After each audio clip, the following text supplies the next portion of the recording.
कृपया वीडियो को पूरा देखिएगा, अधूरे ज्ञान से कोई लाभ प्राप्त नहीं होगा। नमस्कार दोस्तों, हार्दिक स्वागत है आप सभी का फिर से एक बार हमारे चैनल एस्ट्रो सच पर। दोस्तों, आप लोगों को बताऊंगा कि सोमवार के दिन ऐसे कौन से कार्य करने से भगवान भोलेनाथ नाराज होते हैं। तो वीडियो को पूरा जरूर देखना, क्योंकि भगवान शंकर ही एक भोलेनाथ हैं जो कि थोड़ी सी पूजा पाठ से प्रसन्न हो जाते हैं। संसार में सबसे ज्यादा सेवक सबसे ज्यादा भगवान भोलेनाथ, क्योंकि भोलेनाथ को भोले भी कहते हैं और ये थोड़ी सी पूजा पाठ से प्रसन्न हो जाते हैं। इन्हें और देवी देवताओं की तरह लंबे लंबे अनुष्ठान या फिर पूजा पाठ इनके लिए करने की जरूरत नहीं है। बस एक ही अगर मन से, सच्चे मन से, पूरे विश्वास के साथ भगवान को एक कुछ चढ़ा देते हैं तो खुश हो जाते हैं, और आप जो भी चीज मानते हैं वो चीज को भगवान भोलेनाथ अवश्य प्रदान करते हैं। इसलिए भगवान भोलेनाथ को डाटा कहा जाता है। भगवान भोलेनाथ ने आज तक जितने भी उनके भक्त होंगे, जो भी चीज मांगे, भगवान भोलेनाथ ने वह हर सारी चीज अपने भक्तों को दिए हैं जो कि वह चाहते हैं। तो ध्यान से देखना, आज की वीडियो में बहुत ही सुंदर है।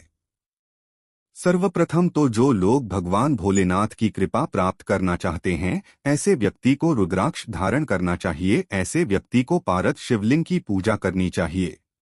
ऐसे व्यक्ति को क्या करना चाहिए? बेल की जो जड़ है यह अवश्य धारण करना चाहिए, क्योंकि हम कई बार वीडियो में बता चुके हैं, बेल की जड़ धारण करने के बाद भोलेनाथ की कृपा प्राप्त होना शुरू हो जाते हैं। तो आज इस वीडियो में आप लोगों को बताना चाहूंगा, बहुत से लोग आप में से कमेंट करते हैं, गुरुजी नवग्रह की पीड़ा है, तो नवरात्रा की पीड़ा दूर करने के लिए सोमवार के दिन क्या करना चाहिए? तो अगर सूर्य ग्रह आपको कोई परेशानी, सूर्य ग्रह अगर आपको परेशान करते हैं तो शिवलिंग पर जल अभिषेक करें। शिवलिंग पर जल अभिषेक करने से सूर्य के ताप होते हैं, सूर्य के जो अनिष्ट प्रभाव होते हैं दूर होते हैं। अगर चंद्र आपको परेशान करें तो कच्चे दूध में काले तिल डालकर के शिवलिंग पर अभिषेक करें। चंद्रिका जो दुष्प्रभाव है, चंद्र जो आपके ऊपर में बुरे परिणाम दूर हो जाते हैं। अगर मंगल आपको परेशान करते हैं तो के रस से जो शिवलिंग जो अभिषेक करना शुरू कर दीजिए। मंगल के दोष के कारण व्यक्ति में क्या जल्दी से विवाह नहीं होते, मंगलिक दोष हो जाते हैं, ये फिर शादी होते हैं। बहुत से लोगों को आपने देखा होगा शादी हो जाते हैं, अगर पत्नी को मंगलिक दोष लगाएं तो पति मर जाते हैं। और अगर पति को लगा है तो कितने भी पत्नी ले आए घर में, कितनी भी शादी करके उनका डेथ हो जाते हैं, मर जाते हैं। तो मंगल दोष लगने के और भी कारण हैं, जैसे कि मंगल दोष लगते हैं तो व्यक्ति को छोटी छोटी बातों में गुस्सा आने लगते हैं। तो ऐसे व्यक्ति गिलोय की बूटी के रस का अभिषेक जो है शिवलिंग पर कर ना शुरू कर दीजिए, तो मंगल दोष दूर हो जाते हैं। जिन्हें दोष लगा हो तो विधारा की बूटी के रस से शिवलिंग पर करें। अभी धारा बहुत ही आसानी से मिल जाती है। ढूंढेगा बृहस्पति जिनके कमजोर हैं, जैसे कि जिनके गुरु कमजोर है, बृहस्पति कमजोर हैं, ऐसे व्यक्ति को आत्मा नहीं होता है, यानी कि मान सम्मान नहीं मिलते। कहीं भी चले जाइए लोग इनकी इज्जत नहीं करते, और जो धार्मिक कार्य इन पर इनके मन नहीं लगती, तो ऐसे व्यक्ति अगर एक बार भी अगर कच्चे दूध में हल्दी मिलाकर के शिवलिंग पर अभिषेक कर लेते हैं तो बृहस्पति के जो कुप्रभाव में दूर हो जाते हैं। शुक्र के कुप्रभाव को दूर करने के लिए पंचामृत से शिवलिंग पर अभिषेक करने से शुक्र के जो कुप्रभाव दूर होते हैं। जो व्यक्ति जिनके कुंडली में शुक्र को प्रभाव दिखाते हैं, ऐसे व्यक्ति से वंचित रह जाते हैं। ऐसे व्यक्ति धनवान नहीं बनते, ऐसे व्यक्ति भिखारी हो जाते हैं। तो धनवान बनना चाहते हैं तो भगवान शंकर को किसी भी सोमवार के दिन में पंचामृत से अभिषेक कर देना बहुत ही लाभकारी होता है। धन आने का मार्ग खुलते हैं। शनि से बचने के लिए गन्ने के रस से अभिषेक करने से धन से शून्य। जो लोग शनि की पीड़ा से परेशान रहते हैं, ऐसे व्यक्ति शिवलिंग पर गन्ने के रस का अभिषेक करते हैं तो शनि के कुप्रभाव समाप्त होते हैं। ऐसे धर्मशास्त्रों में तत्काल फल देते हैं। यह तत्काल फल देते हैं, आपको शनि के मंत्रों का उच्चारण करने की जरूरत नहीं है। बस भगवान शंकर से प्रार्थना करना और गन्ने का रस अभिषेक कर देना। शनि के कुप्रभाव, शनि की 7.5 पढ़ाई, आप अपनी दशा जो भी चाहे तत्काल समाप्त होती है। राहु केतु की अगर दशा से परेशान है तो भांग से शिवलिंग पर अभिषेक करें, इससे राहु केतु के कुप्रभाव स्मार्ट होते हैं। जितने भी नवग्रह बताए हैं, यह नवग्रह को भगवान शंकर ने स्वयं बना सभी को आशीर्वाद देकर के नवग्रह मंडल स्वयं तैयार किए थे। आइए इस वीडियो में जानते हैं कि भगवान शंकर को कौन सा कामना के लिए कौन सा चित्र चढ़ाना चाहिए जिससे आपकी मनोकामना की पूर्ति हो। वीडियो को ध्यान से देखना। अभी तक कमेंट बॉक्स में ओम नमः शिवाय नहीं लिखे हैं तो लिख दीजिए, या फिर हर हर महादेव जरूर लिखना। आशा करूंगा कि आप ओम नमः शिवाय जरूर लिखेंगे, हर हर महादेव जरूर लिखेंगे। अगर आप ऐसा नहीं लिखते तो मैं समझ जाऊंगा कि आप भी भोलेनाथ के भक्त नहीं हैं, आप भोलेनाथ से नाराज हैं। तो जो व्यक्ति अगर दूध का अभिषेक शिवलिंग पर करते हैं तो ऐसे व्यक्ति को आरोग्य की प्राप्ति होता है।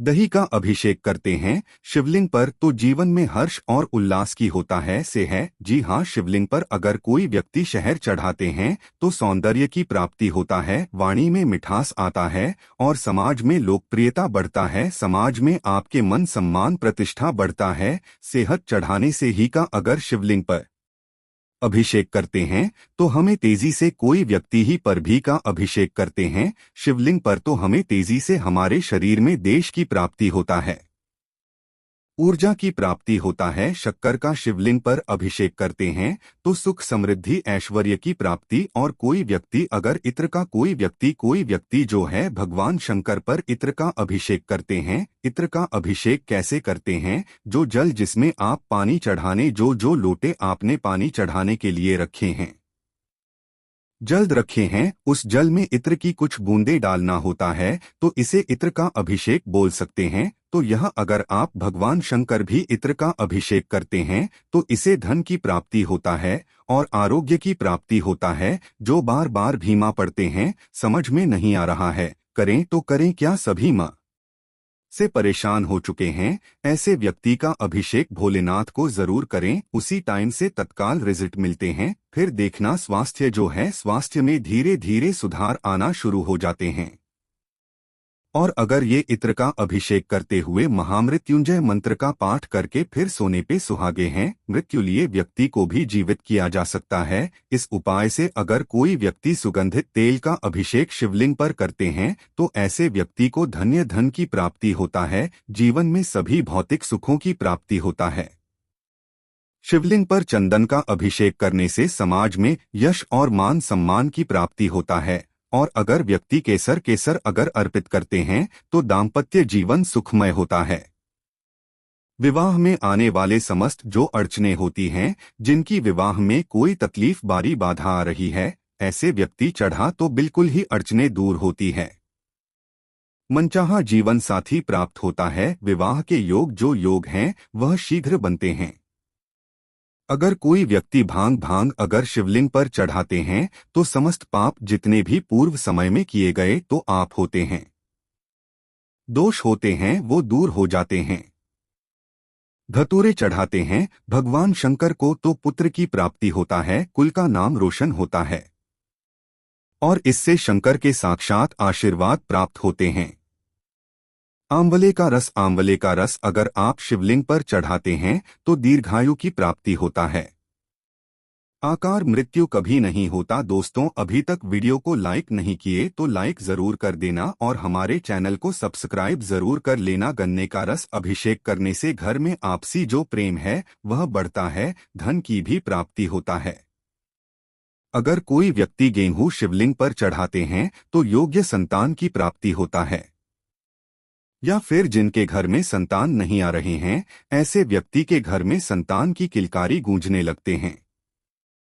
चावल शिवलिंग पर चढ़ाते हैं तो सुख समृद्धि की प्राप्ति होता है। इसे कहा जाता है न समाप्त होने वाला चावल दूध चढ़ाना चाहिए, इसे सुख समृद्धि की प्राप्ति होता है और मानव जीवन में सुख समृद्धि जोर चाहिए। तेल चढ़ाते हैं शिवलिंग पर तो समस्त पापों से हमें मुक्ति मिलती है। पूर्व समय के जो किए गए पाप होते हैं वह मिट जाते हैं। इस वीडियो में मैं आप लोगों को बताना चाहूंगा कि सोमवार के दिन क्या करना चाहिए। तो सोमवार के दिन सिर पर हमें जो है शिवलिंग पर चढ़ा हुआ या फिर कोई भी भस्म होते हैं शिवलिंग पर लगा करके हमें अपने सर पर जरूर लगाना चाहिए। सोमवार के दिन निवेश करना अच्छा होता है। जी हाँ, बिल्कुल है, आप किसी भी चीज में निवेश कीजिए, इसमें फायदा ही आपको मिलेंगे। सोमवार के दिन जो है सोना या चांदी है, शेयर मार्केट पैसा लगाना है, यह अच्छा माना गया है। इस दिन निर्माण भी शुभ आरंभ कर सकते हैं। सोमवार को सुबह क्या करना चाहिए? तो सोमवार के दिन सुबह जल्दी स्नान करके पूजन पाठ करना चाहिए और भगवान शंकर जी 8 बार महामृत्युंजय मंत्र का जाप करते हैं। महामृत्युंजय मंत्र का तो जहां भी जाइए आपको सफलता मिलना शुरू हो जाता है। दिनचर्या बना लीजिए, अगर डेली के नहीं कर सकते सप्ताह में तो सोमवार के दिन है चयन कर लीजिए। सोमवार के दिन शिवलिंग पर क्या चढ़ाना चाहिए अभी मैं पूरे वीडियो में बता चुका हूं, लेकिन हो सके तो भोलेनाथ को शुद्ध जल से स्नान कराएं सर्वप्रथम। इसके बाद संतान प्राप्ति करने के लिए शिवलिंग पर बेलपत्र चढ़ा सकते हैं। मनोकामना के लिए दूध को ये सब चढ़ा सकते हैं, कुछ नहीं चढ़ा सकते। भगवान भोले भंडारी को बेलपत्र जरूर चढ़ाना चाहिए, आंकड़े का फूल जरूर चढ़ाना चाहिए। भगवान भोलेनाथ प्रसन्न होते हैं, जो भी चीज मांगेंगे वो सारी चीज आपको देंगे। सोमवार को शीघ्र पूजा कैसे करें? तो सुबह जल्दी उठकर के स्नान कर लीजिए। इसके बाद जो है घी का दीपक जलाएं और जैसे जो भी देवी देवताओं की पूजा करते हैं वैसे ही शिवलिंग की पूजा कर सकते हैं। सोमवार के व्रत में क्या नहीं करना चाहिए, यही जानकारी देने के लिए इस वीडियो में आया हूं। चाहे व्रत रखें या ना रखें, लेकिन फिर भी सोमवार यह गलती मत करना। भगवान भोलेनाथ जितना जल्दी प्रसन्न होते हैं उतना जल्दी उठते भी हैं, क्योंकि जो जितना जल्दी प्रसन्न होते हैं उतना जल्दी रूठते भी हैं। तो ध्यान से सुनिए, माना जाता है कि सोमवार के व्रत में चाहे आप व्रत रखे हो चाहे मत रखे हो, यह जानकारी दूसरे को भी बता सकते हैं। तो सोमवार के व्रत में गेहूं, सूजी या आटे का सेवन नहीं करना चाहिए। इसके अलावा लाल मिर्च और सेंधा नमक युक्त जो मसालेदार हैं, तली भुनी हुई चीजें हैं, इनका सेवन नहीं करना चाहिए। साथ ही मांस, मदिरा, बैंगन, काफी हरी पर जो सब्जी है, इनका भी सेवा नहीं करना चाहिए, मना किया गया है। शिव की पूजा करना चाहिए। जो भगवान शंकर जी की पूजा है, इसे सर्वश्रेष्ठ कौन समय करना माना गया है? तो वो है प्रदोष काल। प्रदोष काल किसे बोलते हैं जान लीजिए। तो सूर्यास्त से एक पहले और सूर्यास्त तक के बाद इसे प्रदोष काल कहा गया है। तो प्रदोष काल में अगर भगवान शंकर जी की पूजा करते हैं, जैसे कि धतूरे, फल, आंकड़ा वगैरह जो भी चीज चढ़ाते हैं, तो भगवान शंकर इस समय तत्काल प्रसन्न होते हैं। और अगर 13 के दिन है तो अति उत्तम, जैसे आते हैं एकादशी के बाद फिर आते हैं तेरस के दिन अति उत्तम माना गया है शिव पूजा करने के लिए। क्या हम पीरियड के समय में भगवान शंकर की पूजा कर सकते हैं? बिल्कुल कर सकते हैं, लेकिन उनके शिवलिंग को आपको छूना नहीं है। मानस पूजा कर सकते हैं, मन से पूजा कर सकते हैं। शिव को धतूरे का फल अत्यंत प्रिय है। धतूरे के फूल चढ़ाने से भगवान शंकर बहुत प्रसन्न होते हैं। शिवलिंग पर जल चढ़ाने के नियम जान लीजिए, अन्यथा भगवान भोलेनाथ के क्रोध का सामना भी करना पड़ सकता है। बहुत से लोग क्या करते हैं, शिवलिंग पर जल चढ़ाते हैं। शिवलिंग पर एक जल्द रखें और तत्काल जो है सेकंडों नहीं लगते, 5 से 10 सेकंड के भीतर में तत्काल वह जल चढ़ा देते हैं। भगवान शंकर पर अगर आप जल अभिषेक करना चाहते हैं तो इसी बात का विशेष ध्यान रखना है। मनोकामना के लिए चढ़ा रहे हैं, इच्छा पूर्ति करने के लिए या फिर भक्ति प्राप्त करने के लिए चढ़ा रहे हैं, तो भगवान शंकर को जल हमेशा जो है धीरे धीरे और पर अर्पित करना चाहिए। अगर आप भगवान शंकर को जल्दी से जो जल अर्पित करते हैं तो भगवान शंकर नाराज होते हैं, क्योंकि भगवान शंकर ने जब विषपान किए थे तो उनके विश्व को मिटाने के लिए देवताओं ने थोड़ी थोड़ी धीरे मात्रा में जो है जल अर्पित की थी। और आपने अभी तक देखा होगा यह, फिर आप जरूर देखे होंगे, मंदिर में भगवान शंकर जी के लिए एक पात्र में जल रखा जाता है और थोड़ी थोड़ी कुछ कुछ गुंडे जो होती है शिवलिंग पर गिरता है ताकि भगवान शंकर की जो विषय है, जो शरीर में विष पीने के कारण वह शांत हो और शांत होते हैं तो भगवान शंकर प्रसन्न होते हैं। भगवान शंकर की पूजा में क्या नहीं चल पाना चाहिए, भयंकर पाप लगते हैं, आइए जानते हैं। फिर मैं वीडियो समाप्त करूंगा। अभी तक कमेंट बॉक्स में ओम नमः शिवाय नहीं लिखे तो लिख देना। तो धर्मशास्त्र हमारे कहते हैं केतकी का फूल भगवान शंकर की पूजा में मत चढ़ाना। जो व्यक्ति केतकी का फूल भगवान शंकर की पूजा में चढ़ाते हैं ऐसे व्यक्ति को मानहानि होता है, ऐसे व्यक्ति के जीवन में कलंक लगता है। इस बात का विशेष ध्यान रखना। तुलसी के पत्ते चढ़ाने से, अगर भगवान शंकर को तुलसी के पत्ते अगर आप चढ़ा देते हैं तो झूठा प्रेम की प्राप्ति होता है। तुलसी के पत्ते भूल कर के शिवलिंग पर नहीं चढ़ाना चाहिए। भगवान शंकर क्रोध होते हैं और संग से कभी भी जल अभिषेक शिवलिंग पर नहीं करना चाहिए। अगर ऐसे करते हैं तो जो पति पत्नी है तलाक हो जाते हैं। धर्मशास्त्रों में ऐसा लिखे गए हैं। तो भूल से संग से जो है जल अभिषेक शिवलिंग पर नहीं करना चाहिए। कुमकुम सिंदूर चढ़ाते हैं अगर शिवलिंग पर तो इससे पति की दुर्घटना, पति की जो है एक अंग चले जाते हैं, दुर्घटना में एक अंग चले जाते हैं। इस बात का विशेष ध्यान